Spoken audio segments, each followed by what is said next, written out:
ആ ലോഡ്ജ് ഉണ്ടല്ലോ ഫസ്റ്റത്തെ, അതൊഴികെ ബാക്കിയെല്ലാം ആ ഒരു 20 സെക്കൻഡ് ഗ്യാപ്പ് എപ്പോഴാണ് കിട്ടുകയാണെങ്കിൽ അപ്പം തന്നെ എടുക്കാമല്ലോ എന്നുള്ളൊരു ഫയറിൽ പുള്ളി 15 മിനിറ്റ് അവിടെ നിൽക്കുക. ആ 20 സെക്കൻഡ് എപ്പോഴാണ് വരിക എന്ന് അറിഞ്ഞോളൂ. പട്ടികൾ അളക്കുന്ന അളവില് മനുഷ്യനെ അളക്കാൻ പറ്റില്ല.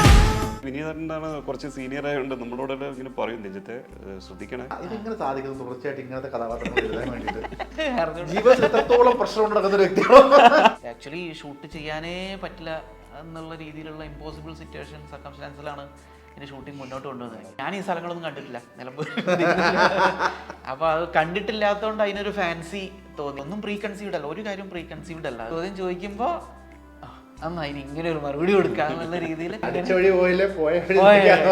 അവിടെ ഏതോ ഫിലിംസ് ആണോ എന്താണോ വർക്ക് ചെയ്യണം മ്യൂസിക് ഇല്ല, ഇത് ഫസ്റ്റ് ടൈം ആണ് ഇൻ ആക്ടിങ്. അപ്പൊ ഈ കഴിഞ്ഞ 6 ദിവസം ചെയ്തത്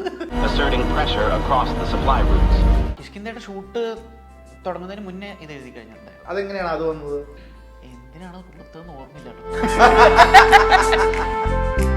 കിഷ്കിന്ധ എഴുതുമ്പോൾ എന്നമ്പിള്ള സാറിനെ ആലോചിച്ചിരുന്നു എന്ന് പറഞ്ഞതുപോലെ നമുക്ക് ആക്സസ് ചെയ്യാൻ പറ്റാത്ത ഒരാളെ ആലോചിക്കുക, ആക്സസ് ചെയ്യാൻ പറ്റുന്ന ഒരാളെ ആലോചിച്ച് കഴിഞ്ഞാൽ അവരിലേക്ക് നമ്മൾ ചിലപ്പോൾ ഫിറ്റ് ചെയ്യാൻ ശ്രമിച്ചുകൊണ്ടിരിക്കാം. എനിക്ക് ഒരു പ്ലാനും ഇല്ലാത്തതുകൊണ്ട് ഇതിനെക്കുറിച്ച് ടെൻഷൻ ഇല്ല.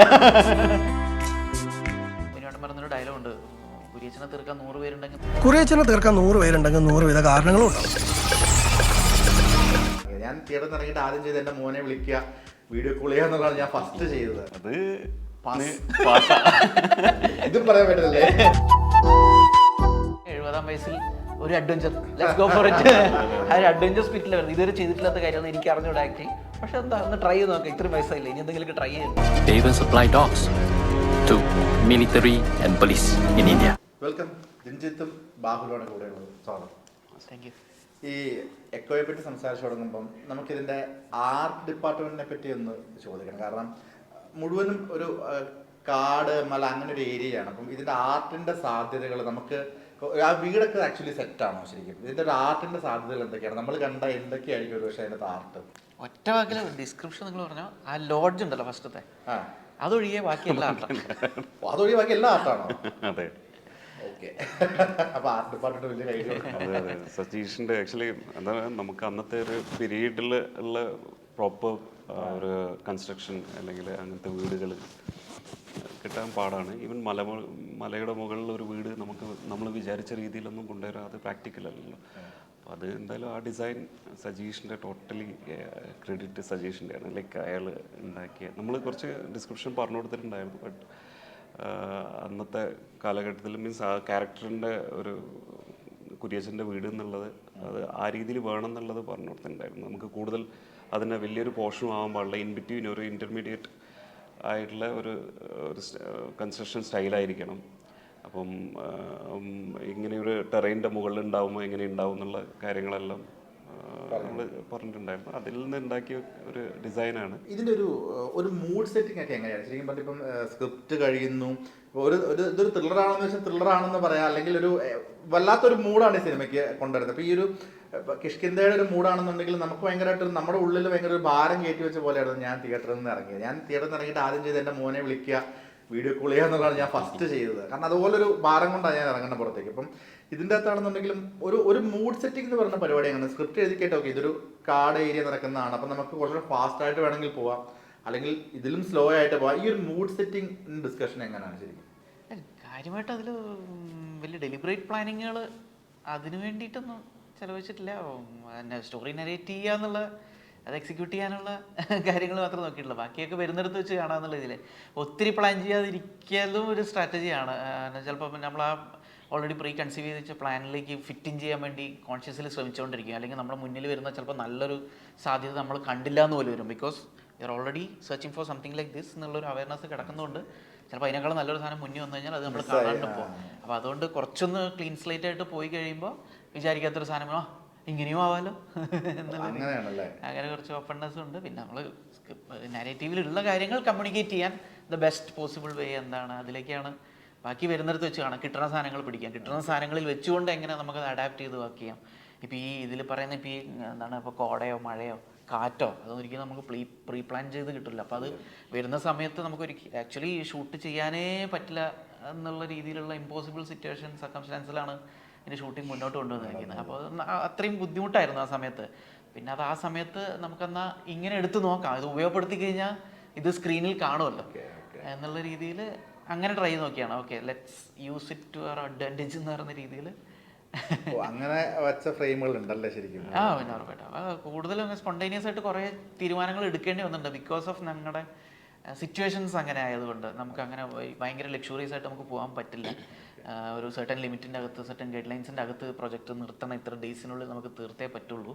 പിന്നെ സെറ്റ് വർക്ക് പരിപാടികൾ, ഒരുപാട് കാര്യങ്ങളുണ്ടല്ലോ, ബഡ്ജറ്റ് കാര്യങ്ങൾ. അപ്പോൾ adaptive plans day by day ബേസിസിൽ നമുക്ക് ഉണ്ടാക്കിക്കൊണ്ടേ ഇരിക്കണമായിരുന്നു. അപ്പോൾ ആ സമയത്ത് നമ്മൾ നരേറ്റീവ് ടേക്ക് കെയർ ചെയ്യുക എന്നുള്ളതാണ്. പ്രീ കൺസീവ്ഡ് ആയിട്ടുള്ളൊരു സാധനം അത് മാത്രമേ ചെയ്തു എന്ന് പറയുന്ന വാശിയിൽ പോവാതെ വീണിടം വിദ്യയാക്കിയിട്ട് നരേറ്റീവിന് കോംപ്രമൈസ് വരരുത്. കഥയിൽ ഉദ്ദേശിക്കുന്ന കാര്യങ്ങൾ കൃത്യമായിട്ട് കമ്മ്യൂണിക്കേറ്റ് ചെയ്യപ്പെടണം. അത് ഇങ്ങനെയാണെങ്കിൽ ഇങ്ങനെ ഇത് യൂസ് ചെയ്യാം എന്നുള്ള രീതിയിൽ അങ്ങനെയൊക്കെ കോടയുടെയൊക്കെ ഒരുപാട് സപ്പോർട്ടുകൾ ഉണ്ടായിരുന്നു. പിന്നെ അത് എന്തുകൊണ്ട് ഈ ഡബിൾ പ്രഷർ എന്തുകൊണ്ടാകുന്നതെന്ന് വെച്ച് കഴിഞ്ഞാൽ അറിയായിരിക്കുമല്ലോ, ഇപ്പോൾ കണ്ടിന്യൂറ്റി കാര്യങ്ങളൊക്കെ പ്രശ്നങ്ങൾ ഉണ്ടാവില്ല. അപ്പോൾ നമുക്കൊരു സീനിൽ ഇത്രയും ഷോട്ടുകൾ ഉണ്ടെങ്കിൽ ആദ്യത്തെ ഷോട്ട് എടുക്കുമ്പോൾ തന്നെ നമ്മൾ ചിന്തിക്കും ഓക്കെ ഇതിന് ഇനിയൊരു 2 ഷോട്ടും കൂടി ഈ സീനിൽ എടുക്കാനുണ്ടോ. അപ്പോൾ ഈ ആദ്യത്തെ ഷോട്ട് എടുക്കുന്ന സമയത്ത് തന്നെ നമ്മൾ പ്രഷറാണ്. എന്താ കോട വരുന്നതിന് കണ്ടിന്യൂറ്റി ബ്രേക്ക് ആണതിന് മുന്നേ, അല്ലെങ്കിൽ മഴ പെയ്ത് അല്ലെങ്കിൽ ആംബിയൻസ് മാറി കണ്ടിന്യൂറ്റി ബ്രേക്ക് ആണതിന് മുന്നേ അടുത്ത 2 കൂടി ഷോട്ട് കൂടെ എടുക്കാനുണ്ട്. സോ ഈ ഷോട്ട് നമ്മൾ റഷ് ചെയ്യണം എന്നുള്ള രീതിയിലുള്ളൊരു എല്ലാ ഷോട്ടും നമ്മൾ ആ എഡ്ജിലായിരുന്നു. അപ്പോൾ ഇല്ലെങ്കിൽ എന്താ ചെയ്യുക, ഇത് കോട വന്നു കഴിഞ്ഞാൽ പിന്നെ നമ്മൾ വെയിറ്റ് ചെയ്യേണ്ടി വരും 1 മണിക്കൂർ. അപ്പോൾ അത് ടോട്ടൽ ഒരു ഡേയുടെ ഷൂട്ടിംഗ് ലോജിസ്റ്റിക്സിനെ ഭയങ്കരമായിട്ട് ബാധിക്കും. അപ്പോൾ അതുകൊണ്ട് എല്ലാ ടെക്നീഷ്യന്മാരും എല്ലാവരും സ്റ്റെൻസ് ആയാലും ഓൾ ക്രൂ ആർട്ടിസ്റ്റ് എല്ലാവരും ആ എഡ്ജിലായിരുന്നു. അപ്പോൾ വിനീതേട്ടനൊക്കെ ഇപ്പം സീനൊക്കെ ഉണ്ടല്ലോ, മണാത്തിച്ചേർത്തിയുടെ പുറത്ത് മുറ്റത്ത് നിന്നിട്ട് പുള്ളി സംസാരിക്കുന്ന സീനൊക്കെ ഉണ്ട്. അപ്പോൾ അത് ഇൻ്റർമിറ്റൻ്റ് ആയിട്ട് മഴ വന്നുകൊണ്ടേ ഇരിക്കുന്നൊക്കെ ഉണ്ട്. അപ്പം ഒരിടയ്ക്ക് ഒരു ടേക്ക് കഴിഞ്ഞിട്ട് മഴ വന്നപ്പോൾ ക്യാമറ തിരിച്ച് വീണ്ടും വീട്ടിനകത്ത് കയറ്റി പുറത്ത് കൊണ്ടുവരാൻ അതിനൊരു 10-15 മിനിറ്റ് എടുക്കും. അതിൻ്റെ എല്ലാം പുതച്ച് മഴ അങ്ങനെയൊക്കെ ആക്കി കൊണ്ടുവരണമല്ലോ. അപ്പോൾ ആ സമയം ലാഭിക്കാൻ വേണ്ടിയിട്ട് ക്യാമറ അസിസ്റ്റൻ്റിൻ്റെ അടുത്ത് ചോദിച്ചു, ക്യാമറ ഇവിടെ തന്നെ വെക്കുന്നതുകൊണ്ട് കുഴപ്പമില്ല, നമുക്ക് മൂടി പൊതിച്ചിരിക്കാം, വേണമെങ്കിൽ കുടയും സപ്പോർട്ടൊക്കെ ഇവിടെ ഇരിക്കാം. ക്യാമറ അസിസ്റ്റൻ്റ് ഭയങ്കര അങ്ങനെ ഒരു ഡയറക്റ്റ് സ്പിരിറ്റ് ഉള്ള ഒരാളായിരുന്നു. അപ്പോൾ നമ്മളങ്ങനെ ഇരിക്കാം. അപ്പോൾ വിനീതേട്ടനെ ഇവിടെ നിൽക്കുന്നുണ്ട് കുടയും പിടിച്ചിട്ട്. പറഞ്ഞു വിനീതേട്ടാ ചേട്ടൻ അകത്തോട്ടിരുന്നോ, നമുക്ക് മഴ കഴിയുമ്പോൾ എന്തായാലും എടുക്കാൻ പറ്റുള്ളൂ, ഉള്ളിൽ വിളിക്കാം എന്ന് പറഞ്ഞു. ഇല്ലല്ല നോനോ ഞാൻ ഇവിടെ ഇരിക്കാം, ഫൈൻ. പെട്ടെന്ന് അങ്ങനെ മഴ മാറി 20 സെക്കൻഡ് ഗ്യാപ്പ് കിട്ടുകയാണെങ്കിൽ അപ്പം നമുക്ക് ഷോട്ട് എടുക്കാമല്ലോ. ആ ഒരു 20 സെക്കൻഡ് ഗ്യാപ്പ് എപ്പോഴാണ് കിട്ടുകയാണെങ്കിൽ അപ്പം തന്നെ എടുക്കാമല്ലോ എന്നുള്ളൊരു ഫയറിൽ പുള്ളി 15 മിനിറ്റ് അവിടെ നിൽക്കുക. ആ 20 സെക്കൻഡ് എപ്പോഴാണ് വരിക എന്ന് അറിഞ്ഞോളൂ. അത്രയും സപ്പോർട്ടായിരുന്നു എല്ലാവരും. ഇപ്പൊ ശരിക്കും പറഞ്ഞാൽ നമ്മളിപ്പോ മുന്നേ പോയി നമ്മൾ ലൊക്കേഷൻ കാണുന്നു, അല്ലെങ്കിൽ പിന്നീട് വരുമ്പോൾ അത് ഷൂട്ട് ചെയ്യാൻ പറ്റാത്ത രീതിയിലേക്ക് ആ ലൊക്കേഷൻ മാറുന്ന ഒരു സാഹചര്യം വന്നിട്ട് അപ്പോൾ അന്നേരം കണ്ടുപിടിച്ച ലൊക്കേഷനിൽ ഏതെങ്കിലും ഒരു സീക്വൻസ് ഷൂട്ട് ചെയ്തു, അല്ലെങ്കിൽ സീൻ ഷൂട്ട് ചെയ്യുന്നു, അത് ഈ ഉർവശിശാപ ഉപകാരം എന്ന് പറഞ്ഞാൽ അത് ഓക്കെ ഇവിടെ ചെയ്ത് അവിടെ ചെയ്തെങ്കിൽ ഇത്രയും നന്നാവില്ലായിരുന്നു തോന്നി ഏതെങ്കിലും ഒരു സീൻ ഉണ്ടോ അതിൻ്റെ അകത്ത്? ഒരുവിധമെല്ലാം മാർക്ക് ചെയ്ത ചാർട്ടിങ് അതുപോലെയായിരുന്നു. നമ്മുടെ അസോസിയേറ്റ് സാഗരേട്ടൻ ഈ കാലാവസ്ഥ പ്രഡിക്ഷനും കൂടെ മനസ്സിൽ ആലോചിച്ചിട്ട് ഏതൊക്കെയാണ് പണി വരാൻ സാധ്യതയുള്ളത്. ഇപ്പൊ വിനീതേട്ടൻ ടെന്റ് കെട്ടി താമസിക്കുന്ന ഒരു സ്പേസ് ഉണ്ടല്ലോ. അപ്പം അത് ഈ ഞങ്ങൾ ഷൂട്ട് ചെയ്യുന്ന ലൊക്കേഷനിൽ ഏകദേശം ഒരു മെയ് പകുതിയോടുകൂടി തന്നെ മഴ വരാൻ സാധ്യതയുണ്ട്, അല്ലെങ്കിൽ മെയ് ഫസ്റ്റ് വീക്ക് തൊട്ട് തന്നെ മഴ വരാൻ സാധ്യതയുണ്ട്. അപ്പോൾ അത് വെച്ച് ഡിലേ ആക്കരുത് ലൊക്കേഷൻ. കാരണം അവിടെ വെള്ളം വന്നു കഴിഞ്ഞാൽ നമ്മൾ എവിടെയാണോ ഷൂട്ട് ചെയ്യാൻ ഉദ്ദേശിക്കുന്നത് അവിടെ കൂടെ വെള്ളം വരും. അപ്പോൾ അത് പിന്നെ ഇമ്പോസിബിൾ ആവും. അപ്പോൾ അതുകൊണ്ട് പുള്ളി അതൊക്കെ ഏതൊക്കെ ലൊക്കേഷനിൽ ഏതൊക്കെ സമയമായിരിക്കും നമുക്ക് പാര, അതൊക്കെ അതിന് മുന്നേ വരാം. വീട് ഏറ്റവും ലാസ്റ്റത്തേക്ക് വെക്കാം, കാരണം അപ്പോഴത്തേക്ക് മഴ വന്നു കഴിഞ്ഞാൽ നമ്മൾ ഔട്ട്ഡോർ ഒക്കെ തീർക്കുമല്ലോ. അപ്പോൾ പുള്ളിയുടെ ഭയങ്കര കാൽക്കുലേറ്റ് ആയിട്ടുള്ള ഒരു ഡിസൈൻ കാലാവസ്ഥയും പിടിച്ചു. അല്ല, നമ്മൾ പടം തീരുന്ന സമയത്ത് അവിടെ ഫുൾ വെള്ളം കയറിയിട്ടുണ്ട്. ആ ഒരു നമ്മളെ ഒരു പർട്ടിക്കുലർ പ്ലേസിൽ നമ്മൾ ഓക്കെ ഈ ദിവസം കൂടി ലാസ്റ്റ് ഡേ കൂടെ ഒരു ഷൂട്ടുണ്ട്. അതുവരെ നമുക്ക് പേടിയായിരുന്നു, എന്താ പറയുക വെള്ളം കയറി കഴിഞ്ഞാൽ ഒന്നും ചെയ്യാൻ പറ്റില്ല. ആ ദിവസം കഴിഞ്ഞ് നെക്സ്റ്റ് ഡേ അവിടെ ഫുൾ വെള്ളമാണ്. ദൈവമായിട്ട് അനുഗ്രഹിച്ച് അത്ര ദിവസം നിർത്തി തന്ന പോലല്ലേ. ന്യൂസിൽ കാണിച്ചു ആ പ്ലേസിന്റെ ഒരു വെള്ളച്ചാട്ടം ഉണ്ടല്ലോ, ഫുള്ളി ടോട്ടൽ ആ വെള്ളച്ചാട്ടത്തിന് അടുത്ത് പോലും പോകാൻ പറ്റാത്ത, അതിന്റെ എത്രയോ കിലോമീറ്റർ വരെ നമുക്ക് സഞ്ചരിക്കാൻ പറ്റാത്ത രീതിയിൽ ക്ലോസ്ഡ് ആണ്. മീൻസ് അവിടെ ഇനി എൻട്രി ഇല്ല എന്നുള്ള രീതിയിൽ. ശരിക്കും അങ്ങനെ സ്ഥലങ്ങൾ ഷൂട്ട് ചെയ്യാൻ ഒരു റിസ്ക് ഫാക്ടർ ഇല്ല? നിങ്ങൾക്ക് ഉള്ളിലൊരു പേടിണ്ടായിരുന്നു, കാരണം ഇങ്ങനെ സ്ഥിരമായിട്ട് വെള്ളച്ചാട്ടം പോകുന്ന ഏരിയ ആണെന്നുണ്ടെങ്കിൽ എപ്പോൾ വേണോ ഇത് നമുക്ക് വരാനുള്ള സാധ്യതയില്ല. അങ്ങനത്തെ അകത്തെ ഈ എന്താണ് ജിയോഗ്രഫിയുടെ കുറച്ച് അപകട സാധ്യതയും കൂടി ഇങ്ങനത്തെ ഷൂട്ട് വരുന്നതിനകത്ത് നിങ്ങൾ അതിൻ്റെ ഉള്ളിൽ അങ്ങനെ ടെൻഷൻസ് ഉണ്ടായിരുന്നു? ഇങ്ങനെ 100% എന്താണ് ഒന്ന് ആർട്ടിസ്റ്റിനെ നമ്മൾ ആ ഏരിയയിലേക്ക് കൊണ്ടുപോകുന്നത്. ഇപ്പോൾ വിനീതേട്ടനെ ആയാലും അശോകേട്ടന് ആ നിൽക്കുന്ന ഒരു സീനില്ലേ വന്നിട്ട് ഒരു ഫുൾ മൗണ്ടെയിൻസ് എല്ലാം കാണിക്കുന്ന ബാക്ക് ഷോട്ട്, ആ ഏരിയ എന്ന് പറഞ്ഞാൽ നമുക്ക് പെട്ടെന്ന് ഓടിയിട്ട് ഒരു കരക്ക് കയറാൻ പറ്റില്ല. അത് ഓടുക എന്ന് പറഞ്ഞാൽ കുറേ ഇതിൻ്റെ ഒരു ചാനലായിട്ട് വെള്ളം ഇങ്ങനെ പോയിക്കൊണ്ടിരിക്കുന്നുണ്ട്. അപ്പോൾ എന്ന് പറഞ്ഞാൽ ഒരു പാറ കഴിഞ്ഞിട്ട് ജമ്പ് ചെയ്തിട്ട് വേണം മറ്റേ പാറിലേക്ക് പോകാൻ. അപ്പോൾ എന്ന് പറഞ്ഞാൽ ഈ വെള്ളം വന്നു കഴിഞ്ഞാൽ പെട്ടെന്ന് നമുക്ക് ഓടി രക്ഷപ്പെടാമെന്നുള്ള അവസ്ഥയൊന്നുമില്ല. വെള്ളം നേരെ. അപ്പോൾ വിനീതേട്ടനെല്ലാം ആ സമയത്ത് വിനീതേട്ടനാണ് കുറച്ച് സീനിയർ ആയതുകൊണ്ട് നമ്മളോടെല്ലാം ഇങ്ങനെ പറയും, രഞ്ജിത്തെ ശ്രദ്ധിക്കണേ, ഓരോ കാര്യങ്ങൾ നമ്മളിങ്ങനെ പറഞ്ഞുകൊണ്ടിരിക്കും. അപ്പോൾ അപകടം വന്നിട്ടുണ്ടെങ്കിൽ ഒന്നും ചെയ്യാൻ പറ്റില്ല എന്ന് പറഞ്ഞാൽ പെട്ടെന്നായിരിക്കും ആ വെള്ളം. പക്ഷേ ഒരു ഇതെന്ന് പറഞ്ഞാൽ നമുക്ക് അറിയുമെന്ന് പറഞ്ഞു, അവിടെ നിന്നുള്ള ആൾക്കാർ പറഞ്ഞു തരും. അതുകൊണ്ട് നമുക്ക് ആ ഒരു ഇൻഫർമേഷൻ പാസ് ചെയ്യേണ്ട ഒരു ഇതുണ്ട്. അതിൻ്റെ ഉള്ളിൽ നമ്മൾ കുറച്ച് കയറി മാറിക്കോളുക. മുകളിൽ ഇൻഫർമേഷൻ എന്തെങ്കിലും മഴ വരുന്നുണ്ടെങ്കിൽ കുറച്ച് ഓക്കെ, നിങ്ങൾ ഇനി അവിടെ ഇരിക്കാൻ പാടില്ല, അങ്ങനെ സെക്യൂരിറ്റി ഇത് കുറച്ച് തന്നിട്ടുണ്ടായിരുന്നു. അതുകൊണ്ട് പിന്നെ ഒരു ധൈര്യം. നമ്മുടെ സിനിമയുടെ ജീപ്പിൽ ഇത് കണക്ക് ചെയ്തപ്പോഴാണ്, ഒരു ജീപ്പിൽ ആദ്യമേ വിളിച്ച് ഞാൻ 7 മണിക്ക് പുറപ്പെട്ടു, 7:15 പുറപ്പെട്ടു, 8 മണിക്കുള്ളിൽ താഴെ എത്തിയില്ലെന്നുണ്ടെങ്കിൽ പോലീസിനെ അറിയും. അത് ശരിക്കും അങ്ങനെ ഉള്ളതാണല്ലേ? ഐ മീൻ അതേ നമുക്ക് സിനിമയ്ക്ക് വേണ്ടി പറയണം. അത് അങ്ങനെ ഒരു അതെങ്ങനെയാണ് അത് വന്നത്? ചുമ്മാ തോന്നി. ഓ, അതങ്ങനെ റിയലായുള്ളതല്ല, ചുമ്മാ അങ്ങനെ എഴുതുമ്പോ ഞാനോ നമ്മൾ കണ്ടോ ഇങ്ങനത്തെ ഹിൽ ഏരിയയിലൊക്കെ അല്ലെങ്കിൽ ഇങ്ങനത്തെ സ്ഥലങ്ങളിലൊക്കെ നോർമലി അങ്ങനെ ഒരു പ്രോട്ടോകോൾ ഉണ്ടാകുന്നത് നമ്മൾ മനസ്സിലോർത്തോ? വെറുതെ അപ്പൊ തോന്നുന്ന എഴുതി. അല്ല, അതിൽ ആ ഡോക്ടറിന്റെ ക്യാരക്ടർ ചോദിക്കും ഇതെന്നാ സംഭവം, പുള്ളിക്ക് പരിചയമില്ലാത്തവർ ചോദിക്കുമ്പോൾ പുള്ളി പറഞ്ഞത് ഇത് എക്സ്ക്ലൂസീവായിട്ട് ഇവിടുത്തെ പോലീസുകാർ ഏർപ്പാടാക്കിയ ഒരു സെറ്റപ്പാണ്. അപ്പൊ അത് എക്സ്ക്ലൂസീവ് ആണെങ്കിൽ പിന്നെ കൺവിക്ഷന്റെ പ്രശ്നമില്ലല്ലോ. ഓക്കെ, ആ നാട്ടിലത്തെ പല സിറ്റുവേഷൻ കൊണ്ട് അങ്ങനെ അത് കൊള്ളാം, അതിന് നടപ്പിലാക്കട്ടെ. എവിടെ ഈ ഒരു സിനിമാറ്റോഗ്രാഫർ എന്നുള്ള രീതിയിലേ നമുക്ക് ഒരു കാടിൻ്റെ ഒരു പശ്ചാത്തലം വന്നു കഴിയുമ്പോൾ ഞാൻ കേട്ടിട്ടുണ്ട് പലരും പറഞ്ഞത് എവിടെ വെച്ചാലും നമുക്ക് നല്ല ഫ്രെയിമുകൾ കിട്ടുമെന്ന് പറയുന്നുണ്ട്. അപ്പം മറ്റേ ബാക്കിയുള്ള സ്ഥലങ്ങളൊക്കെയാണ് നമ്മളൊരു ഫ്രെയിം സെറ്റ് ചെയ്ത് അതിലേക്ക് പ്രോപ്പർട്ടി കൊണ്ടുവന്ന് വെക്കുക എന്നൊരു സാധനം കൂടി നമ്മുടെ ഉത്തരവാദിത്തപ്പെടും. ഇപ്പോൾ ഈ കാട് ഷൂട്ട് ചെയ്യുമ്പോൾ നമ്മൾ എങ്ങനെ വെച്ചാലും ഗ്രീനറിയാണ്, നമുക്ക് രസകരമായ ഫ്രെയിം കിട്ടും. അത് ശരിക്കും പറഞ്ഞാൽ എളുപ്പമായിരുന്നു ഇതിൻ്റെ ഷൂട്ടിങ്ങിന്, അത് ഇതാണോ ശരിക്കും പാട് ചെയ്യാൻ വേണ്ടിയിട്ട്? ഒന്ന് അങ്ങനെ ഫ്രെയിമിങ് കോൺഷ്യസ് അല്ലായിരുന്നു. കൂടുതലും താല്പര്യം കൊറിയോഗ്രഫിയിലാണ് എനിക്ക് താല്പര്യം. കുറേ ബ്ലോക്കിംഗ്, സ്റ്റേജിങ്, ആ നരേറ്റീവിൻ്റെ അടുത്ത് സീൻ എങ്ങനെ പ്ലേ ചെയ്യുന്നു, ആർട്ടിസ്റ്റ് എങ്ങനെ നടക്കുന്നു, ഇത് വരുമ്പോൾ ഇങ്ങനെ വരുന്നു, ഈ സമയമാകുമ്പോഴത്തേക്ക് ക്യാമറ ഇവിടെ എത്തണം, അതിൻ്റെ ഒരു ഓർഗാനിക് മിസോൺ സീൻ എന്ന് പറയുന്ന ആക്കുണ്ടല്ലോ, അതിലാണ് കൂടുതൽ താല്പര്യം. അതിനിടയിൽ ഫ്രെയിമിൽ എന്ത് സംഭവിക്കുന്നത് സംഭവിച്ചട്ടെ, അല്ല ഫ്രെയിം ഭംഗിയാക്കി ഇത് നല്ല ആംഗിൾ, ഇവിടെ നല്ല ഫ്രെയിം വെക്കുക എന്നുള്ള രീതിയിലുള്ള കോളേ ഇല്ല, അങ്ങനത്തെ ഐഡിയയിലേക്ക് പോവാറില്ല. ഓക്കെ. എനിക്ക് സിനിമ കണ്ടോണ്ടിരുന്നപ്പോൾ കിട്ടിയൊരു ഫീൽ എന്ന് വെച്ച് കഴിഞ്ഞാൽ ഇതിലെ 1-2 എനിക്ക് തോന്നുന്നു 1-2 ചായക്കടയിലൊക്കെ ഉള്ള 1-2 കഥാപാത്രങ്ങൾ ഒഴികെ ബാക്കി എല്ലാവരുടെ ഉള്ളിൽ ഇങ്ങനെ ഒരു വിങ്ങൽ കൊണ്ടു നടക്കുന്ന ഒരു ക്യാരക്ടറോട് ഫീൽ ഉണ്ട്. എല്ലാവരുടെ ഉള്ളിലൊരു എല്ലാവരും ഇനി പറയാൻ എന്തൊക്കെയോ കഥകൾ ബാക്കി വെച്ചിട്ട് പോയ പോലൊരു ഫീൽ ഉണ്ട്. എല്ലാവരുടെ ഉള്ളിൽ ഒരു ഭാരം കൊണ്ട് നടക്കുന്ന കഥാപാത്രങ്ങൾ ഇപ്പം ഈവൻ അപ്പം നമുക്കിപ്പോൾ ഒരു പരിധിക്കുള്ള നമുക്കൊന്നും പറയാനും പറ്റില്ല, സിനിമ ഇറങ്ങിയതേ ഉള്ളൂ.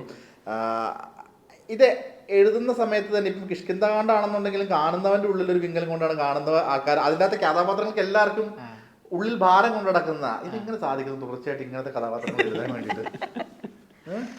ജീവിതത്തിൽ എത്രത്തോളം പ്രശ്നം കൊണ്ട് നടക്കുന്ന ഒരു വ്യക്തിയാണ്. വളരെ ഹാപ്പി ആയിട്ടിരിക്കുന്നു. അല്ല, അത് കോൺഫ്ലിക്റ്റുകൾ ആണല്ലോ ഡ്രൈവ് ചെയ്യുന്നത് ഒരു നാരേറ്റീവിനെ, കോൺഫ്ലിക്റ്റ്. അപ്പം അതിൻ്റെ ഭാഗമായിട്ട് വരുന്നതായിരിക്കും. പിന്നെ ഇതൊന്നും അങ്ങനെ പ്രീ ഡിസൈൻഡ് പ്ലാനുകളൊന്നും അല്ല, ഒന്നും പ്രീ കൺസീവ്ഡ് അല്ല, ഒരു കാര്യം പ്രീ കൺസീവ്ഡ് അല്ല. അത് ക്യാരക്ടേഴ്സിൻ്റെ ഡിസൈൻ ആയാലും സീനുകളായാലും സ്റ്റോറി ആർക്കായാലും ഒന്നും പ്രീ ഡിസൈൻഡ് അല്ല, അപ്പം തോന്നുന്ന രീതിയിൽ പോകുക എന്നുള്ളത് തന്നെയാണ്. പിന്നെ ഈ പറഞ്ഞ പോലെ സംഭാഷണങ്ങളിലൂടെയാണ് ഡ്രൈവിംഗ് ചാനൽ കിട്ടണേ. കോൺവെർസേഷൻ മാത്രമേ ഫോക്കസ് ചെയ്യാറുള്ളൂ ആക്ച്വലി. ആ കോൺവെർസേഷൻ്റെ ഗിവ് ആൻഡ് ടേക്കിലൂടെ എന്താണോ കണ്ടന്റ് ഉണ്ടായി വരുന്നത് ആ കണ്ടന്റിനെ പിന്നാലെ പിടിച്ചിട്ട് അടുത്ത സീനിലത്തെ അടുത്ത കോൺവെർസേഷൻ പോവുക, അങ്ങനെയായിരുന്നു. അപ്പോൾ എന്താണ് വിസിബിലിറ്റിയിലേക്ക് വരുന്ന ക്യാരക്ടറിൻ്റെ പ്രകൃതം, അതിനെ പിടിച്ചിട്ട് പോവുക. ഓക്കെ, ഇയാളെന്നെ ഇങ്ങനെ ആക്കി നോക്കാം, ഇയാളെന്നെ ഇങ്ങനെ ആക്കി നോക്കാം എന്നുള്ള രീതിയിൽ പോകുന്ന ആണ് ഒരു അപ്രോച്ച്. അതിലൊരു ഫണ്ണും ഉണ്ട്. എഴുതി പോകുമ്പോൾ ഇയാൾ ഇത്രയും നേരം ഇങ്ങനെ സംസാരിച്ച ഒരാളല്ല, എനിക്ക് കുറച്ച് നേരം അയാൾ ഇങ്ങനെ സംസാരിക്കട്ടെ എന്നുള്ള രീതിയിൽ. എനിക്ക് ആ കാറിലത്തെ ഇപ്പോൾ നേവിക്കാരൻ്റെ ക്യാരക്ടർ ആദ്യം വരുന്നത് കാറിൽ വന്നിട്ട് ദെൻ ഇവർ PWD ഗസ്റ്റ് ഹൗസിൽ പോയി സന്ദീപുമായിട്ട് അവരായിട്ടൊക്കെ സംസാരിച്ചു. ദെൻ ഈ നേവിക്കാരനും നരഞ്ജേട്ടനും സഹീർക്കയും കൂടെ കാറിൽ പോകുന്നൊരു സിറ്റുവേഷനുണ്ട്. അപ്പോൾ ആ സിറ്റുവേഷൻ്റെ ഇടയിലാണ് ഇവർ തമ്മിൽ സാറിൻ്റെ റഡാറിൽ എങ്ങനെയാണ് പറ്റിയെന്ന് സാർ ഇനിയും പറഞ്ഞില്ലല്ലോ എന്നിട്ട് പുള്ളി ഒരു രസത്തിൽ വീണ് കിട്ടിയൊരു സ്വാതന്ത്ര്യത്തിൻ്റെ പുറത്ത് പുള്ളി ചോദിക്കുന്നൊരു ചോദ്യമാണ്. അപ്പോൾ ആ ചോദ്യം ചോദിക്കുമ്പോൾ എന്നാ ഇനി ഇങ്ങനെ ഒരു മറുപടി കൊടുക്കാന്നുള്ള രീതിയിൽ അപ്പോഴാണ് നേവിക്കാരൻ്റെ ഒരു ഡയമെൻഷനും കൂടെ എന്നുള്ള രീതിയിലൊന്ന് ട്രൈ ചെയ്ത് നോക്കാൻ തോന്നുന്നു. അപ്പോൾ ഇങ്ങനൊരു കൗണ്ടർ പറയിക്കാം. അപ്പോൾ ആ കൗണ്ടർ പറഞ്ഞു. അപ്പോൾ നേവിക്കാരന് എനിക്ക് ഒരു എഡ്ജ് കിട്ടി. അതുവരെയും ഒരു 1 ഡയമെൻഷണൽ മുഖം മാത്രമാണ് അതുവരെയുള്ള സീനുകളിൽ പോർട്രേ ചെയ്തിട്ടുണ്ടായിരുന്നത്. ഇങ്ങനൊരു ഡയലോഗ് പറയുമ്പോൾ ഓക്കെ, ഇതുവരെ കണ്ട മുഖമല്ല, ഇയാൾക്ക് ഇങ്ങനൊരു ഷെയ്ഡിലേക്കും കൂടെ മാറാൻ പറ്റുന്ന ഉള്ളിലെന്തോ ഉണ്ട് എന്നുള്ള രീതിയിൽ ഫീൽ ചെയ്യിപ്പിക്കാൻ പറ്റുമായിരിക്കും എന്നുള്ളൊരു പ്രതീക്ഷ തോന്നി. അങ്ങനെ അത് എഴുതി കഴിയുമ്പോൾ ഇപ്പുറത്ത് ഇരിക്കുന്ന ക്യാരക്ടർ സറണ്ടർ ആവാൻ പാടില്ല. സറണ്ടർ ആയി കഴിഞ്ഞാൽ സോറി സാർ എന്ന് പറഞ്ഞു കഴിഞ്ഞാൽ അതവിടെ തീർന്നു, അവിടുത്തെ ഡ്രാമ തീർന്നു. അപ്പം അങ്ങനെ ഡ്രാമ തീരണ്ട, ഈ ക്യാരക്ടറും താനെന്നെ ഉണ്ടാക്കാൻ വരണ്ട എന്നുള്ള രീതിയിൽ തിരിച്ചു വെക്കുന്നു. തിരിച്ചു വെക്കണ്ട. അങ്ങനെ ഞാൻ തൻ്റെ അടിമയൊന്നും അല്ല എന്നുള്ള രീതിയിൽ പറഞ്ഞാൽ അയാൾക്ക് ഒരു സെൽഫ് റെസ്പെക്റ്റ് ഉണ്ട്. അപ്പോൾ രണ്ടുപേരും അങ്ങോട്ടും ഇങ്ങോട്ടും സെൽഫ് റെസ്പെക്റ്റ് ഉണ്ട്.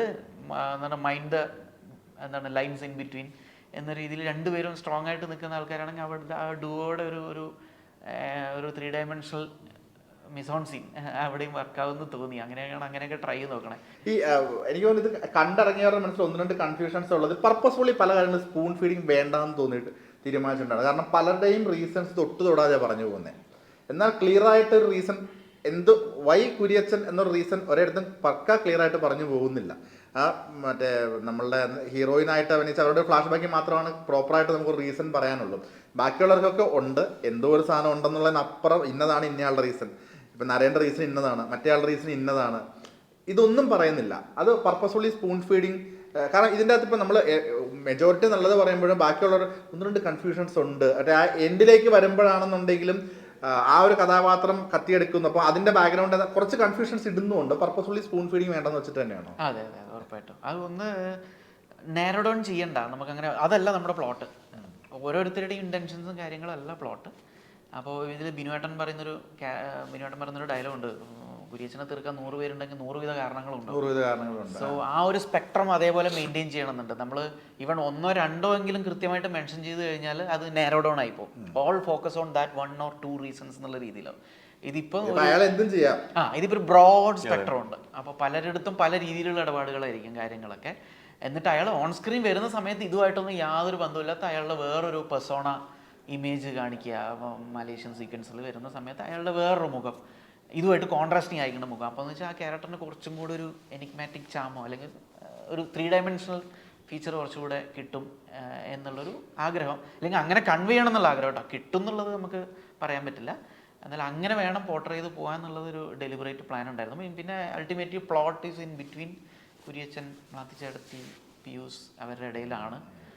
അതാണ് കമ്മ്യൂണിക്കേറ്റ് ചെയ്യാൻ ഉദ്ദേശിക്കുന്ന കഥയുടെ ത്രെഡ് അവരുടെ ഇടയിലാണുള്ളത്. അപ്പോൾ ബാക്കിയൊക്കെ ഈ പറഞ്ഞ ആ സിറ്റുവേഷൻസിനെ ഇങ്ങനെ പ്ലേസ് ചെയ്താവാൻ വേണ്ടിയിട്ടാണ് നമ്മൾ ബാക്കിയുള്ള എല്ലാ ക്യാരക്ടേഴ്സിനെയും സപ്പോർട്ട് നമുക്ക് വേണ്ടത്. സോ അവരുടെ ഒരാളുടെ മാത്രം ഇൻഡിവിജ്വൽ ഒരു റീസണെ മെൻഷൻ ചെയ്യാൻ പോയി കഴിഞ്ഞാൽ സ്പെക്ട്രം ക്യാൻവാസ് ചിലപ്പോൾ ചെറുതാവും. ഇത് കഥ കുറച്ച് വിശ്വസനീയമാക്കാൻ വേണ്ടിയിട്ടാണ് ഒരു കർണാടക ബോർഡർ ആ ഒരു ഒക്കെ കൊടുത്തത്. ഐ മീൻ കർണാടകത്തിലാണ് അല്ലെങ്കിൽ കേരളത്തിലാണ് ആ എഡ്ജ് കൊടുത്തത്.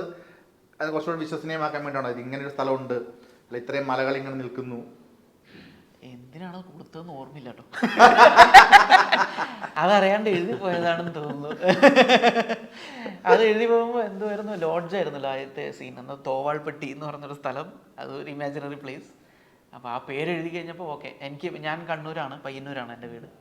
അപ്പോൾ അവിടുന്ന് ഒരു 40 കിലോമീറ്റേഴ്സ് കഴിഞ്ഞ് കഴിഞ്ഞാൽ കണ്ണൂരിന് ഒരു കർണാടക ബോർഡർ ഉണ്ട്, ജോസ്ഗിരി എന്നൊക്കെ പറഞ്ഞു. ജോസ്ഗിരി. അപ്പോൾ ഒരു കർണാടക ബോർഡർ ഉണ്ട്. അപ്പോൾ അവിടെ ഇവിടെ നിന്നുള്ള ട്രാവൻകൂറിന്ന് മൈഗ്രേറ്റ് ചെയ്തിരിക്കുന്ന ആൾക്കാരുടെ ഒരു ഡയസ്പോറയാണ് അവിടെ. ഏകദേശം ഒരു കോട്ടയം ഫീലാണ്, കോട്ടയം പത്തനംതിട്ട ഫീലാണ്. എന്നാൽ ബോർഡർ ഉണ്ട് താനും. അപ്പോൾ അത് എനിക്ക് പരിചയമുള്ള സ്ഥലമാണ്. അപ്പോൾ അങ്ങനെയൊക്കെ കണ്ടപ്പോൾ അവിടെ ഉണ്ട് ഒരു സെർട്ടൻ ഒരു മലയുടെ മുകളിൽ കയറി കഴിഞ്ഞാൽ മഞ്ഞൊക്കെ ഒഴിഞ്ഞ സമയമാണെങ്കിൽ അങ്ങ് മൈസൂർ വരെ കാണാമെന്നൊക്കെ പറഞ്ഞു കേൾക്കാറുണ്ട്. അപ്പോൾ ഒരുപാട് മലകളും അങ്ങനെ ഇങ്ങനെയൊക്കെ ഉള്ളൊരു സ്ഥലമൊക്കെയാണ്. അപ്പോൾ വെറുതെ ഫോർ നോ റീസൺ അങ്ങനെ എഴുതിപ്പോയത്. ഓക്കെ, ഈ സ്ഥലം ഇതുവരെ കണ്ടിട്ടില്ലല്ലോ. ഇപ്പോൾ കിഷ്കിന്ധ എഴുതുമ്പോഴായാലും വെറുതെ നിലമ്പൂര് തിരുനെല്ലി എന്നൊക്കെയുള്ള മെൻഷൻ കൃത്യമായിട്ടൊരു സ്പെസിഫൈഡ് അല്ല. എന്നാലും അവിടെ ഇവിടെ നിലമ്പൂര് തിരുനെല്ലി എന്നൊക്കെ ചുമ്മാ തട്ടിപ്പോയത്. ഞാൻ ഈ സ്ഥലങ്ങളൊന്നും കണ്ടിട്ടില്ല, നിലമ്പൂർ. അപ്പോൾ അത് കണ്ടിട്ടില്ലാത്തതുകൊണ്ട് അതിനൊരു ഫാൻസി തോന്നി. അറിയാത്ത സ്ഥലത്തെ കുറിച്ചിട്ടുള്ള നമ്മുടെ ഉള്ളിലുള്ള ഒരു കൗതുകമാണ്. അപ്പോൾ ആ കൗതുകം ചെറുഷ് ചെയ്ത് പോയത്. അന്ന് പറഞ്ഞാൽ തന്നെ ഈ സ്ഥലം ഞാൻ അധികം നേരിട്ട് പോയിട്ട് അധികം പരിചയപ്പെട്ടിട്ടില്ലാത്ത സ്ഥലമാണ്. അപ്പോൾ അതിൻ്റെ ഒരു എനിഗ്മ മനസ്സിലുണ്ടായിരുന്നു, ആ സ്ഥലം ഇങ്ങനെയൊക്കെയാണെന്നുള്ളത്. പിന്നെ എൻ്റെ വൈഫിൻ്റെ നാട് ഏകദേശം കുറച്ച് അതിനായിട്ടൊക്കെ അടുത്താണ് വരുന്നത്. അപ്പോൾ ജോസ്ഗിരിയുടെ ഒക്കെ അടുത്ത് ചെറുപുഴ കോഴിച്ചാൽ എന്നൊക്കെ പറഞ്ഞു. അപ്പോൾ അവൾ പറഞ്ഞിട്ട് കേൾക്കുന്ന കാര്യങ്ങളുണ്ട്. ഇപ്പം മഴക്കാലത്തൊക്കെ കർണാടക ഫോറസ്റ്റ് ഒരു പുഴയ്ക്കക്കരെ കർണാടകമാണ്. അപ്പോൾ അവിടുന്ന് ചിലപ്പോൾ ആനയൊക്കെ പുഴ ഇറങ്ങി നീന്തി ഇപ്പറങ്ങി വരുന്നതും അതൊക്കെ അവിടെ ഫ്രീക്വൻ്റ് ആയിട്ട് നടക്കുന്ന കാര്യങ്ങളാണ്. അപ്പോൾ മൃഗങ്ങൾ കാര്യങ്ങളൊക്കെ. അപ്പോൾ അതൊക്കെ ഏതോ കാലത്തൊരു ഫാസിനേഷൻ ഉള്ളിലുണ്ടാക്കിയിട്ടുണ്ട്. ഓക്കെ, അടിപൊളി. നമുക്കിപ്പോൾ ഇതിൻ്റെ അകത്ത് ഏറ്റവും ഇമ്പോർട്ടൻ്റ് ആയിട്ടുള്ളത് അതിൻ്റെ അകത്ത് സെൻട്രൽ ക്യാരക്ടർ എന്ന് തന്നെ പറയുന്നത് നമുക്ക് മാത്തിച്ചേടത്തിയായിരിക്കും. ഇപ്പം ആ ആളുടെ ഒരു ഇപ്പം എനിക്ക് ഏറ്റവും രസകരമായിട്ട് തോന്നുന്നത് ഈ മറ്റൊരു സ്ഥലത്ത് പോയിട്ട് മറ്റൊരു ടെറൈൻ കാണിക്കുന്നുണ്ട്, ഒരു ഫ്ലാഷ് ബാക്ക് സീക്വൻസ്, അതൊക്കെ എവിടെയാണ് ഷൂട്ട് ചെയ്തത്? അത് ഇതും പറയാൻ പറ്റില്ലേ? അതും ആൾക്കാരെ കോൺഷ്യസ് ആക്കേണ്ടത്.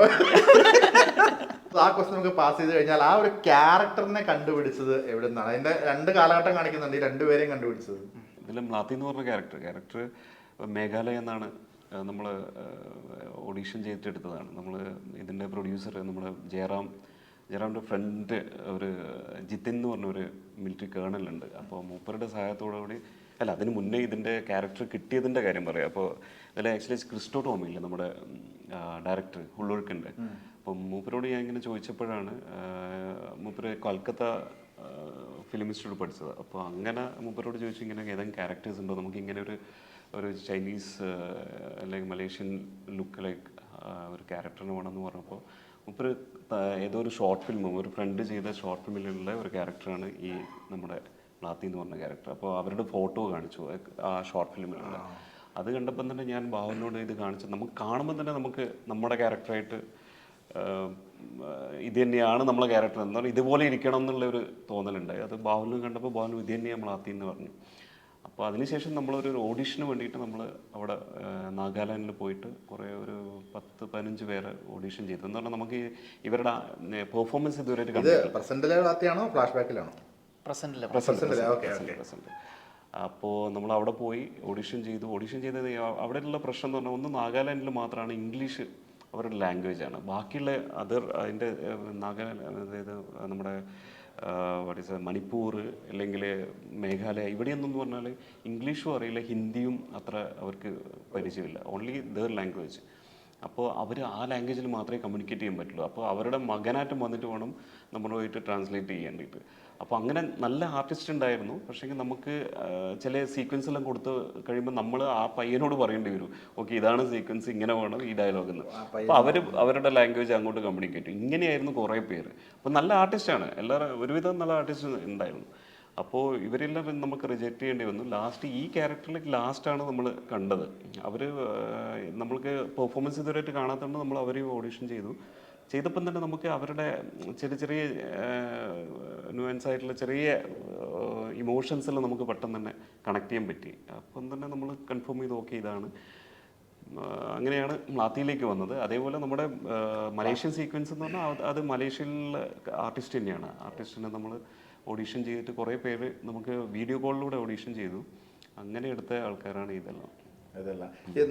മറ്റ് നമ്മുടെ മലയാളത്തിലേക്ക് വന്നു കഴിഞ്ഞാൽ സന്ദീപ് ഉണ്ട്. ഇപ്പം ഒരു ട്രിവിയം കൂടെ ആഡ് ചെയ്യാം. മ്ലാത്തി ചേട്ടത്തി അഭിനേതാവല്ല ആക്ച്വലി. ഇപ്പം ഈ ക്രിസ്റ്റോ സജസ്റ്റ് ചെയ്ത ഷോർട്ട് ഫിലിം പോലും ആ പർട്ടിക്കുലർ ഷോർട്ട് ഫിലിമിൻ്റെ ഡയറക്ടർ ഈ മേഘാലയയിലുള്ളൊരു ഡയറക്ടറായിരുന്നു. അപ്പോൾ അവരുടെ ഫാമിലി പരിചയം എന്നുള്ള രീതിയിൽ അതിൽ മാത്രം വെറുതെ ഒരു ഫ്രണ്ട്ലി അപ്പിയറൻസ് പോലെ അപ്പിയർ ചെയ്തായിരുന്നു. പുള്ളിക്കാരി പ്രൊഫഷണലി പുള്ളിക്കാരി ഒരു സെൻട്രൽ ഗവൺമെൻറ് എംപ്ലോയി ആയിരുന്നു റിട്ടയർ ആകുന്നവരെ. അതിനുശേഷം സ്കൂളിങ്ങും ടീച്ചിങ് ഒക്കെ ആയിട്ട് ഒരു ടീച്ചറാണ്. അങ്ങനെ ജീവിക്കുന്ന ഒരു പുള്ളിക്കാരിയാണ്. അപ്പോൾ പുള്ളിക്കാരി ഇതിലേക്ക് വരുന്നത് തന്നെ 70-ാം വയസ്സിൽ ഒരു adventure, let's go for it, ആ ഒരു അഡ്വഞ്ചർ സ്പിരിറ്റിൽ വരുന്നത്. ഇതുവരെ ചെയ്തിട്ടില്ലാത്ത കാര്യമാണ് എനിക്ക് അറിഞ്ഞൂടെ ആക്ടിങ്. പക്ഷെ എന്താ ഒന്ന് ട്രൈ ചെയ്ത് നോക്കാം, ഇത്രയും വയസ്സായില്ല, ഇനി എന്തെങ്കിലും ട്രൈ ചെയ്യണ്ടേ എന്നുള്ള രീതിയിലുള്ളതാണ് പുള്ളിക്കാരിയും വരുന്നത്. എത്ര ദിവസം ട്രെയിനിങ് കൊടുത്തു ആൾക്ക്? ഒരാഴ്ചയൊക്കെ തന്നെയാണ്. ഷൂട്ടിന് മുന്നേ ഒരാഴ്ച മുന്നേ വന്നു. പിന്നെ ഷൂട്ടിംഗ് സമയത്ത് നമ്മുടെ കൂടെ ഒരു അഞ്ജലി സത്യനാഥ് എന്ന് പറഞ്ഞൊരു ട്രെയിനർ പുള്ളിക്കാരിക്ക് എപ്പോഴും സപ്പോർട്ടിന് വേണ്ടി എപ്പോഴും കൂടെ ഉണ്ടായിരുന്നു, to help with the language and നുവാൻസും കാര്യങ്ങളൊക്കെ. അങ്ങനെയായിരുന്നു. അപ്പോൾ പുള്ളിക്കാരിയുടെ ഫൈറ്റിംഗ് സ്പിരിറ്റാണ് പുള്ളിക്കാരി അഭിനയിക്കുമ്പോൾ. അപ്പോൾ പുള്ളിക്കാരിക്ക് തോന്നുന്നു ഈ ഇത്രയും എക്സ്ട്രീം കണ്ടീഷൻസ് കാലാവസ്ഥയിൽ വന്നിട്ടും പുള്ളിക്കാരി ഫുൾ ഓണാണ്, ഒരു പ്രശ്നമില്ല. പുള്ളിക്കാരിക്ക് ഈ പെർഫോമൻസ് പ്രഷറാണ്. എന്തുവാ ഞാൻ കാരണം നിങ്ങൾ ഉദ്ദേശിച്ചൊരു കാര്യം കൃത്യമായിട്ട് വരാതിരിക്കരുത്, I don't want to kill your film, എനിക്കത് കറക്റ്റായിട്ട് ചെയ്യണം. അപ്പോൾ അത് എത്ര ടേക്ക് പോയി കഴിഞ്ഞാലും ഓക്കെ ആണോ, വെറുതെ എന്നെ സമാധാനിപ്പിക്കാൻ വേണ്ടി ഓക്കെ പറയണ്ട, നമുക്കത് ശരിയാക്കിയിട്ട് തന്നെ പോവാം എന്നൊക്കെയുള്ള രീതിയിലാണ്. അത് പുള്ളിക്കാരി അതൊക്കെ ഭയങ്കര പേഴ്സണലായിരുന്നു. ആ രീതിയിൽ ഒരിക്കലും നിങ്ങൾ ഉദ്ദേശിച്ച സാധനം തന്നെ നിങ്ങൾക്ക് കിട്ടണം, അതിന് വേണ്ടി ഞാൻ എത്ര വേണമെങ്കിലും ചെയ്യാം, നിങ്ങൾ ഒരിക്കലും കോംപ്രമൈസ് ചെയ്യില്ലേ. ഫസ്റ്റ് ടൈമാണ് ഇങ്ങനത്തെ ഒരു ഇത്രയും വലിയൊരു ക്രൂവിൻ്റെ വർക്ക് ചെയ്യുന്നത്. ടെൻഷൻ അതെ, സിനിമ ഷൂട്ടിംഗ് സെറ്റ് എക്സ്പീരിയൻസ് തന്നെ ബെസ്റ്റാണ്. ഇതുപോലെ നമ്മുടെ ഇവളും കൊച്ചുമ്ലാത്തിയും സിനിമ ആദ്യമായിട്ടാണ്. മോഡലാണ്. ഓക്കെ. സിനിമയിൽ അഭിനയിക്കുന്ന ആദ്യമായിട്ടാണ്. അത് ഷൂട്ടിംഗ് കഴിയാൻ ലാസ്റ്റ് ഡേ ആണ് നമ്മൾ അറിഞ്ഞതെന്ന് മാത്രം. ആ ഫസ്റ്റ് ടൈം അവർ ഏതൊരു മഴ വന്നിട്ട് വെറുതെ ഇങ്ങനെ ഇരിക്കുമ്പോൾ വെറുതെ വർത്താനം പറയല്ലോ, വെയിറ്റിംഗ് ആണ് എന്തൊരു കാര്യം റെഡി ആവാൻ വേണ്ടിയിട്ട്. അപ്പം അങ്ങനെ ചോദിച്ചാണ് ഇത് അവിടെ ഏതോ ഫിലിംസ് ആണോ എന്താണോ വർക്ക് ചെയ്യണം മ്യൂസിക് വീഡിയോ? ഇല്ല, ഇത് ഫസ്റ്റ് ടൈമാണ് ഇൻ ആക്ടിങ്. അപ്പോൾ ഈ കഴിഞ്ഞ 6 ദിവസം ചെയ്തത് രീതിയിൽ വണ്ടറായി പോയി. ഇതിന്റെ ഈ എനിക്ക് തോന്നുന്നു ഇപ്പം അതിച്ചെടുത്ത കാര്യം പറയുമ്പോൾ എനിക്ക് ഭയങ്കര സ്ട്രൈക്ക് ചെയ്ത്, എനിക്ക് ഓൾമോസ്റ്റ് എല്ലാവർക്കും സ്ട്രൈക്ക് ചെയ്ത ഡയലോഗ്സ് ഉണ്ട്. ഈ നായ്ക്കുട്ടികളെ പട്ടികളെ പൂട്ടിയിട്ട് വളർത്തുന്നതും തുടർന്ന് വിടുന്നത് ഇപ്പം സ്വാതന്ത്ര്യമാണോ സംരക്ഷണമാണോ എന്ന് കണക്ട് ചെയ്യുന്ന, ഞാൻ പ്രത്യേകിച്ച് നമുക്ക് ആ ഡയലോഗിലേക്ക് പറയണ്ട, ഭയങ്കരമായിട്ട് നമുക്ക് പലരും ചിന്തിപ്പിക്കുന്ന 1-2 ഡയലോഗാണ്. വളരെ രസകരമായിട്ടുണ്ട് കേട്ടോ. അത് ഞാൻ കണ്ടുകൊണ്ടിരുന്നപ്പോൾ തന്നെ ഇന്ന് വരുമ്പോൾ പറയണമെന്ന് ഓർത്തുകൊണ്ടിരുന്ന കാര്യങ്ങളാണ്. നമുക്ക് എനിക്ക് ഡയലോഗ് പറയാൻ പറ്റില്ല, കാരണം കാണാത്തവർ കാണട്ടെ എന്താണെന്നുള്ള സാധനം. വളരെ രസകരം. ചില ഡയലോഗ്സ് ഒക്കെ നമുക്ക് അങ്ങനെ കണക്ട് ചെയ്യാൻ പറ്റുന്ന എഴുത്തുകൾ മനോഹരമായിരുന്നു. അത് പ്രത്യേകിച്ച് ഈ ശാസ്ത്രത്തിൽ ഞാൻ എടുത്തു പറയുകയാണ്. ഈ വിനീതേട്ടൻ്റെ ഒരു കാസ്റ്റിങ്, ബിനു ചേട്ടൻ്റെ കാസ്റ്റിങ്, അതുപോലെ സന്ദീപിൻ്റെ ഇവരുടെ ഒരു കാസ്റ്റിങ്ങിലൊക്കെ എങ്ങനെ എത്തിയത്? എനിക്ക് തോന്നുന്നു വിനീതേട്ടനൊക്കെ ഈ കരിയറിൽ തന്നെ നെഗറ്റീവ്, അല്ലെങ്കിൽ ഞാൻ നെഗറ്റീവ് എന്ന് പറയാൻ പറ്റില്ല, ബട്ട് സ്റ്റിൽ ഇങ്ങനെ ഒരു കുറച്ച് ദേശമായിട്ടുള്ള ക്യാരക്ടേഴ്സ് ഒക്കെ 1-2 ആപ്പാട് ചെയ്തിട്ടുണ്ടാവത്തുള്ളൂ. പ്രൈമറിലി പാരാമീറ്റർ എന്ന് വെച്ച് കഴിഞ്ഞാൽ ഡയലോഗ്സ് എടുത്ത് കളിക്കാൻ പറ്റുന്ന ആൾക്കാരായിരിക്കണം ഇതിലത്തെ എല്ലാ ആർട്ടിസ്റ്റുകളും എന്നുള്ളതായിരുന്നു പ്രൈമറി സെറ്റ് ചെയ്തിരുന്നൊരു പാരാമീറ്റർ. അതിലേക്ക് ഫിറ്റ് ഇൻ ചെയ്യാൻ പറ്റണം. കാരണം ഒരുപാട് ഡയലോഗ്സ് ഇപ്പോൾ കിഷ്കിന്ത എഴുതി കഴിഞ്ഞ് ഇമ്മീഡിയറ്റ്ലി ആണ് ഇത് എഴുതുന്നത്.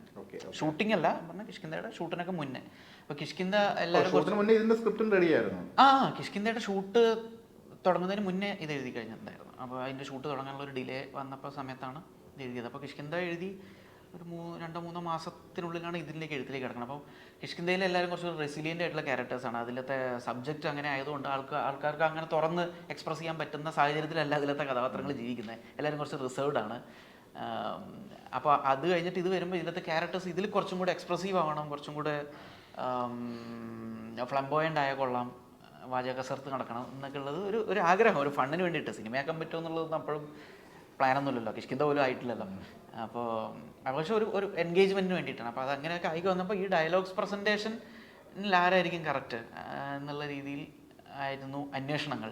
അപ്പോൾ ഈ വിനീതേട്ടൻ ചെയ്ത ക്യാരക്ടറിൻ്റെ ഒരു ആർക്കിടൈപ്പായിട്ട് മനസ്സിൽ ഇപ്പോൾ എഴുതുന്ന സമയത്ത്, ഇപ്പോൾ കിഷ്കിന്ത എഴുതുമ്പോൾ എൻ.എം. സാറിനെ ആലോചിച്ചിരുന്നു എന്ന് പറഞ്ഞതുപോലെ നമുക്ക് ആക്സസ് ചെയ്യാൻ പറ്റാത്ത ഒരാളെ ആക്സസ് ചെയ്യാൻ പറ്റുന്ന ഒരാളെ ആലോചിച്ച് കഴിഞ്ഞാൽ അവരിലേക്ക് നമ്മൾ ചിലപ്പോൾ ഫിറ്റിൻ ചെയ്യാൻ ശ്രമിച്ചുകൊണ്ടിരിക്കും. അപ്പോൾ അങ്ങനെ ഒരു ഫിറ്റിൻ പരിപാടികൾ ഉണ്ടാവരുത്, ഓർഗാനിക്കലി വരണം എന്നുള്ളത് കൊണ്ട് വിനീതേട്ടൻ ചെയ്ത ക്യാരക്ടർ അത് എഴുതുന്ന സമയത്ത് ആ ക്യാരക്ടറിന് പഴയ സുകുമാരൻ ചേട്ടൻ്റെ ഒരു ആർക്കിടൈപ്പായിരുന്നു മനസ്സിലുണ്ടായിരുന്നത്. ആ ഒരു ചാം കാര്യങ്ങളെന്ന് വെച്ചാൽ അതുപോലെ ചെയ്യണം എന്നല്ല, ഒരു എഴുത്തിൽ ഒരു ഡ്രൈവ് കിട്ടാൻ വേണ്ടിയിട്ട് അങ്ങനെ ഒരാൾ പുള്ളിയുടെ ഡയലോഗ് പ്രസൻറ്റേഷൻ എങ്ങനെ വേണമെങ്കിലും എടുത്തിട്ട് കളിക്കാൻ പറ്റുന്നൊരു, അങ്ങനെയാണ് ആ ക്യാരക്ടർ മേ ബി ആ സുകുമാരൻ ചേട്ടനെ ആലോചിച്ചിരുന്നത് കൊണ്ട് ആ ക്യാരക്ടറിനെ പുഷ് ചെയ്യാൻ പല സിറ്റുവേഷനിലും ചിലപ്പോൾ ആ ആലോചനയായിരിക്കാം ഡ്രൈവ് ചെയ്തിട്ടുണ്ടാവുക എന്നൊക്കെ ഇപ്പോൾ ആലോചിക്കുമ്പോൾ തോന്നുന്നു.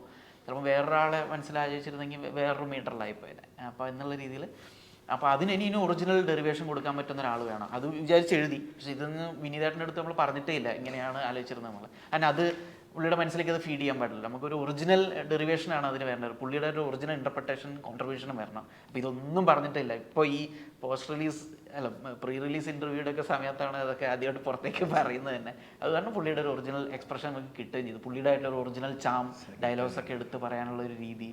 അതുപോലെ തന്നെ മറ്റു ബിനുവേട്ടൻ, രഞ്ജിത്ത് ശേഖർ, എനിക്ക് ബിനുവേട്ടനും ഈ ഡയലോഗ് എടുത്ത് പറയാൻ പുള്ളിയുടെ വോയിസ് സ്ട്രക്ചറും കാര്യങ്ങളൊക്കെ വെച്ചിട്ട് പ്ലേ കളിക്കാൻ അറിയുന്ന ആളാണ്. രഞ്ജിത്ത് ശേഖർ ഈ പറഞ്ഞ പോലെ എനിക്ക് കേരള ക്രൈം ഫയൽസിൽ നേരിട്ട് വർക്ക് ചെയ്ത് പരിചയമുണ്ട്. അപ്പോൾ പുള്ളിയുടെയും ഈ എക്സ്പെർട്ടീസ് അറിയാം. എത്ര വലിയ ഡയലോഗ് ആണെങ്കിൽ എന്താണെങ്കിലും അത് ഇൻസ്റ്റൻ്റ്ലി പോയിട്ട് അർസ അത് ഇങ്ങനെ പറഞ്ഞോ അല്ലെങ്കിൽ ഒരു 2x സ്പീഡിൽ പറഞ്ഞോ എന്ന് പറഞ്ഞാൽ ഇൻസ്റ്റൻ്റ്ലി അതിലേക്ക് ഫിറ്റ് ഇൻ ചെയ്ത് എടുക്കാൻ പറ്റും. പിന്നെ ഒരു ഒബ്വിയസ് ആയിട്ടുള്ള സിനിമ മീറ്ററിൻ്റെ പഞ്ച്വേഷൻസ് അല്ലാതെ വേറൊരു ഒറിജിനൽ ആയിട്ടുള്ളൊരു മീറ്റർ കൊടുത്തിട്ട് പറയാൻ പറ്റുന്ന രീതിയിൽ വേണം എന്നുള്ളതുണ്ട്. അപ്പോൾ ഇതൊക്കെ ഇവർക്ക് ഇത് സെർവ് ചെയ്യാൻ പറ്റുന്ന ആൾക്കാരാണ്.